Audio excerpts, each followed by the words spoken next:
Welcome back, everybody, to another episode of Tips for Mortgage video series. My name is Mike Parkinson. I'm a mortgage broker with Dominion Lending Centers in Kamloops, British Columbia, joined by my famous cousin, Jaden Bax, mortgage broker in Crossfield, Alberta. That's it. Yeah, very famous in Crossfield, not so much in the rest of the world. I'm sure everybody knows where that is.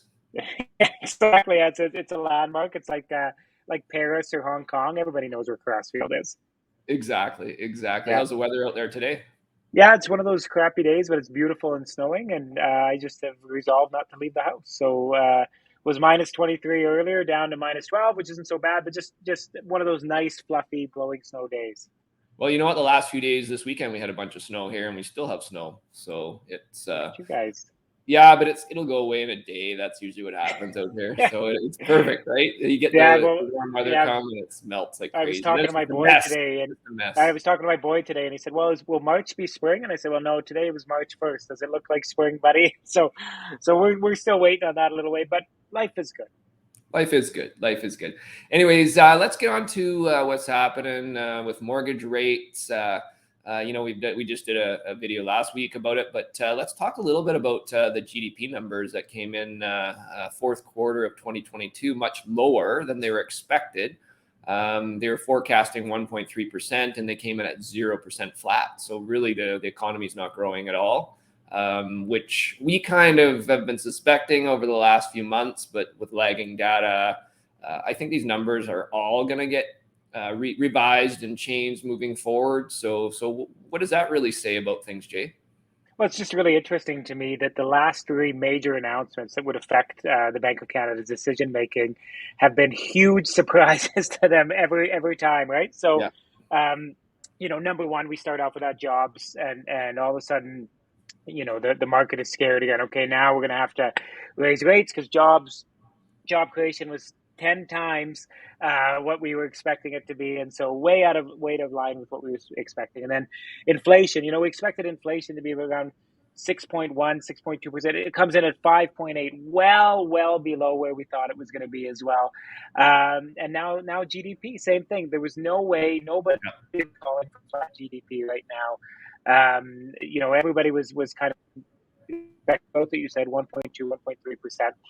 And so it's just, these central bankers are trying to do everything they can to control the market. And they don't have any clue that the impact of the things they're doing. They have a general sense, but I just find in these last three, they've really been surprised. What does that mean for you? In our opinion, next week, there is very close to a 0% chance of a rate hike. Just with the data coming out, I can't see any way possible that they could justify it. And it would take something relatively drastic on the other side of things, maybe with, increased inflation and a hot job market, et cetera, to maybe do a increase in the future. In my opinion, with all of this, we're looking at we're at peak for prime, peak for the overnight rate with the Bank of Canada, unless they're surprised by other numbers in the future, of course. I agree. Yeah, I think they're done. Like you said, maybe if something drastic changes and the numbers come out shockingly the other way, we're going to see a quarter point, maybe, I don't know, May or June, but who knows, Jay? Honestly, I don't know where the numbers come from half the time, if they're accurate, but if you look at all over the world, things aren't great. So, and we got to get back to the lag effect. We keep talking about the lag effect.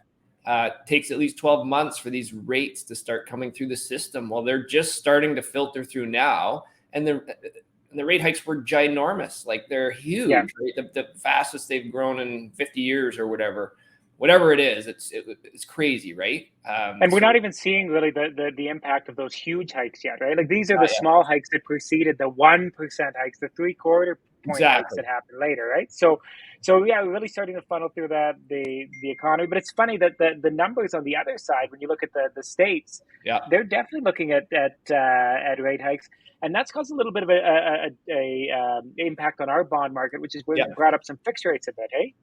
Yeah, fixed rates, our bond yields are kind of longer term. Actually, even the shorter term bond yields have moved up some. And I noticed today that they're up even a little bit further.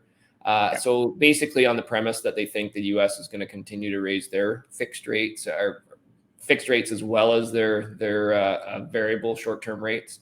The prediction in the U.S. is possibly another couple quarter points or a half point, possibly 3/4 is what they're trying to get at, but I just can't see it.